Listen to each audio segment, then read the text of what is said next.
Welcome back to What Arty Noobs with General Disturbance. This is the 105 leFH18B2, the French Tier 5 premium SPG that most people know as a leFhy or a leaf blower. We know it as Fifi La Pew Pew because that was how it was named by one of the members of What Arty Noobs. It's located on the north spawn of mines, and this one is under the command of graldebarantauro. I hope I've pronounced that one correctly. graldebarantauro. Toro means a bull, but yes, let's see how he gets on in this game. He's aiming for the hill straight away. He's got a 105mm light field howitzer, capable of doing 410 alpha if it penetrates, and 53mm pen, so really good pen. But it's got a reload time of just under 10 seconds, and look at that. First shot hits the side of an M4 improved and it tracks him, but we've now got an M5 Stuart there, and by the time he's reloaded the M5 gets hit as well. So two enemy tanks been hit. Our M5 Stuart's made a bit of an unwise decision there to try and chase them in, and he's gone down. Now we did get spotted there. I hope you saw that. Yeah, the spotting went off, showing that we have been seen by the enemy.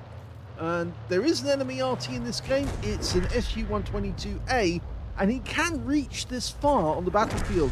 So we might have to move again to avoid counter battery fire. Yeah, here he comes. But he's inaccurate, wasn't fully dialed in, and the shell missed. The problem is that the enemy might get another chance to see where we are. Okay, well, the Germans made 16 of these during the war. They actually had a huge number of Shure B1s, but they only made 16 Artys out of them. Most of the Shure B1s were actually up-armoured and just turned into tanks, but a few were actually turned into flamethrower tanks instead. This little Arty is actually quite effective in the game. It's actually a French SPG in the game.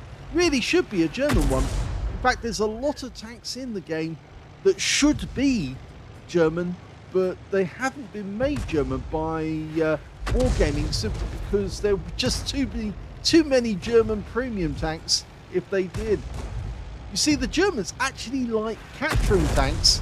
Oh, he just got the Matilda. The Germans loved capturing the enemy's tanks and then using them for their own purposes. Rommel had an entire squadron of tanks, his own personal bodyguard, which are actually British tanks that he captured, Cruiser Mark IVs and Mark IIs, and yes, he actually liked them because, of course, they were fairly well engineered, though not completely suited to their task of conquering territory. He actually preferred his Mark IIIs and his Mark IVs for doing that. That was a blind hit there. He just got on the Wolverine.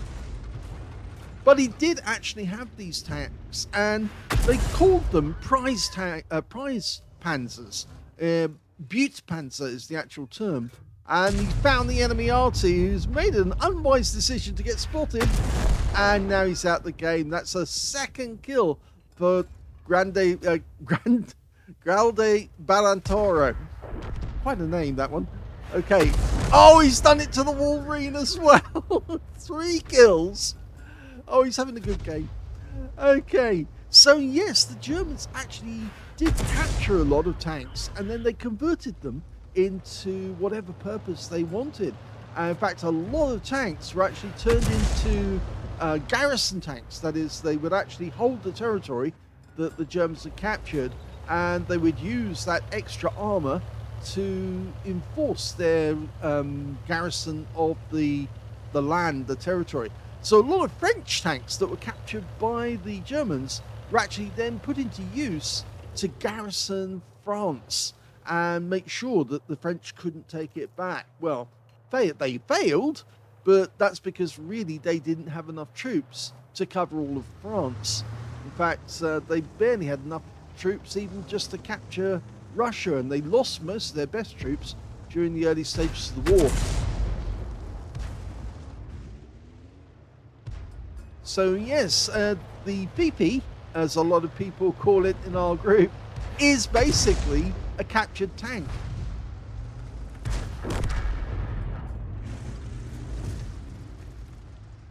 course, Wargaming put this vehicle into the game as French because they brought out the French line a couple of years after they brought out the entire game.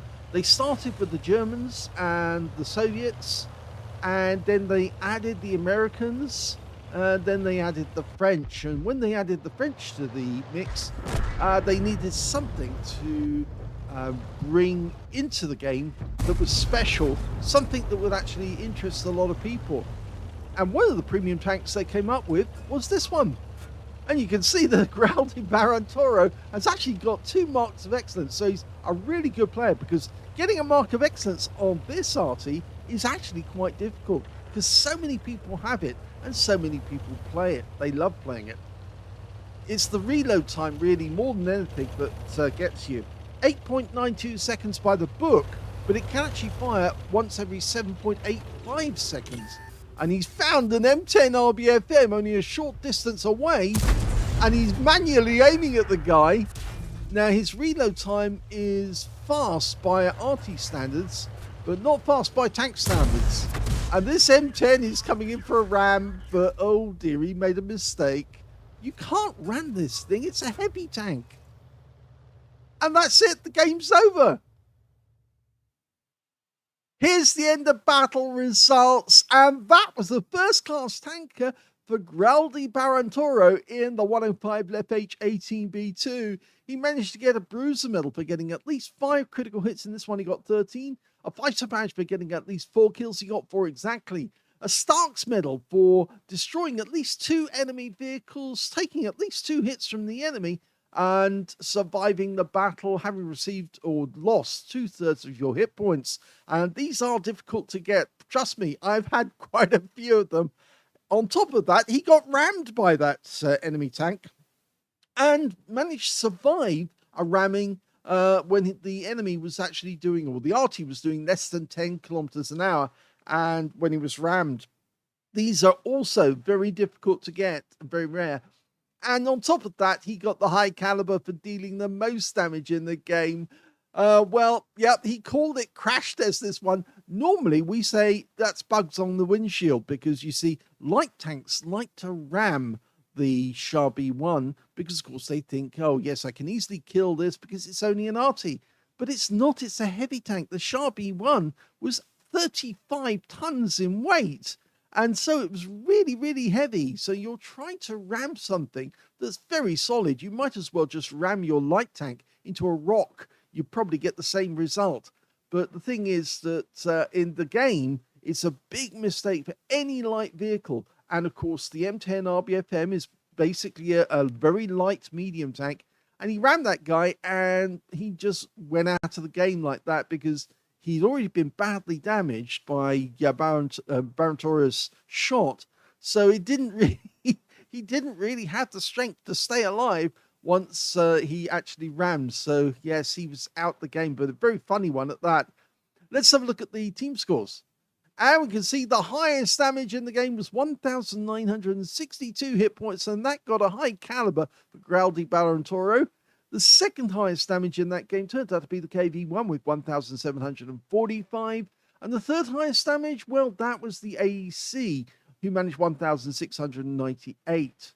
When it came to kills, graldebarantauro got that one too. 4 kills to him, 3 kills to the AEC, and 2 kills to the 60G FT and the KV-1. And when it came to base XP, he's got that one as well. So he's got the top in all 3 columns. 962 to graldebarantauro, 841 to the KV-1, and 840 went to the AEC. Now, he fired only 19 rounds in that game. That is a phenomenally small amount to get such good results, mainly down to the fact, you see, this thing fires every 10 seconds or thereabouts. And so you can easily deplete all of your ammo in the magazine within a game. In fact, people have run out of ammunition on this tank quite a few times. You have to watch how many shells you're firing. But in this one, graldebarantauro was very conservative with the shells. He still had 31 rounds left at the end of the game. He got 11 direct hits on the enemy, 2 penetrating shots, and 10 splash. Now, I'm not sure if we can actually see which ones. Oh, yes, we can. It was the M10 Wolverine. He actually penetrated that one. I think that was the one that was at the back.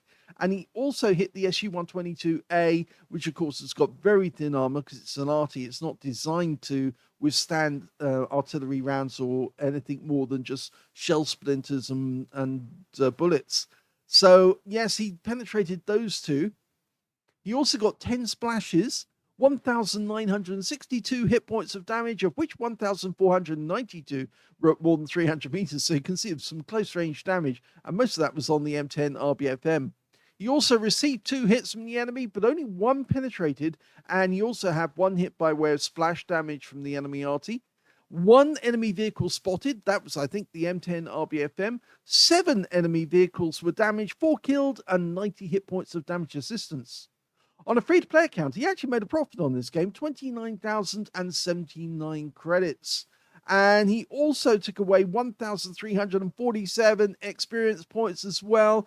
But a very good game in terms of result, because of course top of all 3 columns. And a funny end to the game as well, that somebody would actually try to ram an Arty like this and come off worse, because of course it's not the thing to do. If you're in a light tank, never try to ram one of these tanks. You will always come off worse, unless of course he's on his last couple of hit points, and that might actually take him out. But it's the other way around. If you're in a light tank and you try and ram something like this, you're going straight back to the garage.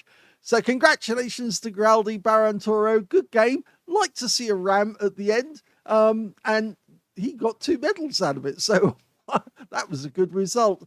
I hope you enjoyed the replay. If you did, please give this video a like. Do subscribe to our channel. Leave a little comment down below because it feeds the algorithm. And thank you for watching.